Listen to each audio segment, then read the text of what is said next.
Boa noite a todos. Primeiramente, quero cumprimentar todos os colegas na figura do Dr. Marcelo, que fez um excelente trabalho aqui na presidência do SEAT.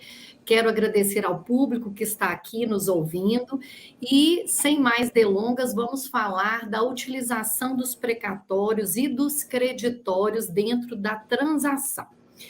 Esta possibilidade, ela veio prevista nestas duas portarias que nós estamos tratando aqui com maior ênfase, que são as portarias que foram divulgadas em 2022. Mas não apenas. Este instituto, a compreensão que nos leva à sua origem, ela requer a sua contextualização para aplicação em todos os cenários de transação. E eu vou explicar por quê. De onde surgiu essa possibilidade da utilização dos precatórios e creditórios para pagamento de dívidas federais? Ela surgiu pela emenda constitucional número 113 do final de 2021. E, em verdade, foram duas emendas à Constituição. A primeira, essa 113, e a segunda, a 114, que acabou por flexibilizar o pagamento dos precatórios federais. A gente tem que, na prática, a União era tida como uma boa pagadora, né? Ao contrário dos estados e municípios que têm os créditos contra ela constituídos via processos judiciais e uma dificuldade e um tempo muito grande e não condizente com a previsão constitucional de pagamento dos precatórios, a União ela vinha pagando em dia esses direitos dos contribuintes constituídos contra ela via processo judicial. Porém, com essa emenda constitucional número 114, nós acabamos trazendo permissão para que a União não pagasse os créditos com a pontualidade que vinha pagando. E na mesma medida em que ela tirou essa pontualidade dos pagamentos, ela trouxe a possibilidade como um direito dos contribuintes credores da União de usarem esses precatórios e esses direitos creditórios para pagamento de dívidas federais, inclusive nas transações. Então, nós temos aqui uma possibilidade de uso regulamentado nas transações, mas vamos nos atentar que a emenda constitucional 113 é muito maior e ela tem uma aplicabilidade extra ao que está regulamentado, tanto dentro da lei quanto dentro dessas portarias regulamentadoras. Bom, por que isso é um benefício para os contribuintes? Primeiramente, não obstante outros descontos e benefícios que cada uma das modalidades de transação elas podem trazer, em regra, como os colegas já comentaram, essas possibilidades de desconto, elas estão atreladas à capacidade de pagamento do contribuinte ou a um grau de irrecuperabilidade, de pouca recuperabilidade desses créditos tributários da União. Então, nesses casos, há oferta de descontos, há uma possibilidade de pagamento com prazo maior, mas, por outro lado, aqueles contribuintes que não se enquadram dentro desta possibilidade de descontos, ainda assim podem ser beneficiados com um desconto extra transação.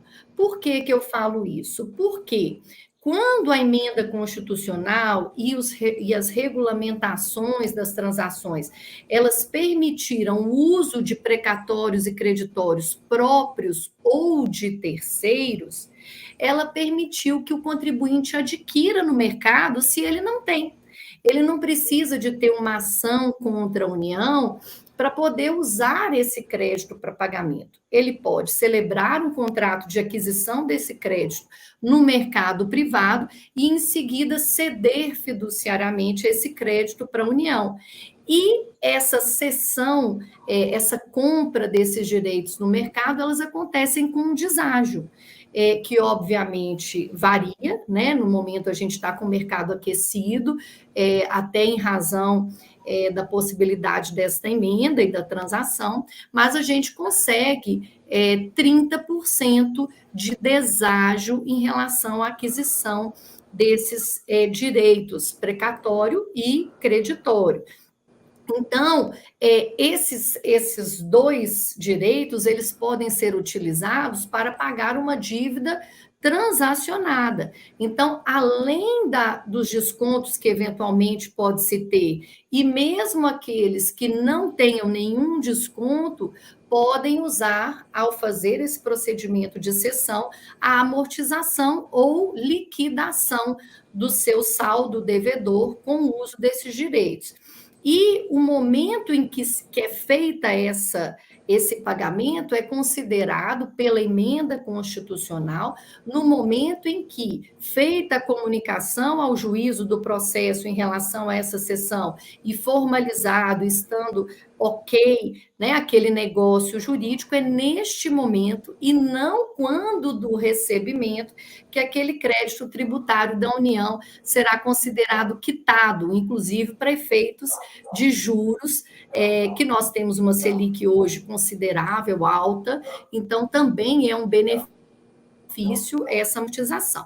A questão é que no mercado esses direitos eles geralmente são vendidos à vista, então o contribuinte tem que avaliar se ele tem essa condição de estar fazendo para o credor, né? Se for dele, aí, ok, já não temos nenhum outro problema. Uma questão que eu gostaria de colocar é que, no meu entendimento, isso não é um direito discricionário da União aceitar, seja a PFN ou a Receita, tanto os institutos da transação quanto a própria emenda constitucional, que é o nosso principal foco, eles trouxeram isso como um direito, como uma faculdade do credor da União, de poder amortizar, como uma medida mesmo para equiparar essa falta de liquidez que nós tivemos dos precatórios por essa emenda constitucional 114. E eu também gostaria de apontar que é importante a avaliação desses direitos creditórios e precatórios no mercado, porque, primeiro, você tem que ter ou um parcelamento pela emenda, né, aí saindo fora da transação, mas dentro da transação, você primeiro faz a transação para depois amortizar. Então, se tiver algum problema com o seu direito adquirido, porque o que a gente chama de creditório são créditos líquidos e certos de uma sentença transitada em julgado. Ainda não virou um precatório. Mas tanto eles quanto os creditórios, eles têm que ser avaliados na sua origem, verificada a sua idoneidade, porque eu já vi no mercado muitas escrituras públicas em relação ao mesmo crédito. Então, tem que ser avaliado o processo, tem que fazer uma due diligence em relação a esse caso, para que o contribuinte possa usufruir do seu direito, mas não tenha nenhuma surpresa posterior. E finalizando também, que me pediram para considerar em relação aos créditos previdenciários, a única diferença que nós temos em relação aos demais é que os créditos previdenciários eles têm uma limitação constitucional quanto ao número de parcelas. A gente tem, dentro do artigo 195, o máximo de 60 parcelas para que seja feita essa negociação por transação. É uma modalidade que é feita numa conta diferente, né? Mas todos os editais em geral, as modalidades de transação também contemplam os créditos previdenciários. Então, para a gente ser rápido e não ultrapassar aí o tempo, já que estamos no finalzinho, são essas as minhas considerações. Obrigada a todos.